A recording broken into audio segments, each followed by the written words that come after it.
I grew up in a household where English wasn't the first language. So I had to learn from a young age how to be able to use my tongue to get what I wanted. Pride is an opportunity to celebrate other queer and trans folks who have had to survive and endure a lot of the violence that we face in this country, on this world. It's about recharging ourselves. It's about being able to nourish our community, those who we love, those who we want to continue to live and make art with.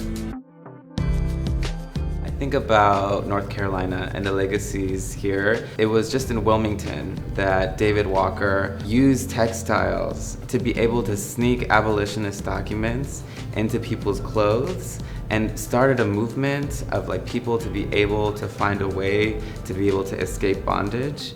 And so textiles and style are at the heart of queerness. In order for us to be able to have any kind of liberatory movement, we're gonna need some style. And that's a commitment that I have and something that brings me joy as I'm throwing down, whether it's fighting, racists on the streets or trying to build consent in the sheets. I know that it's gonna take being able to look good or at least feel good, and whatever way that means for me.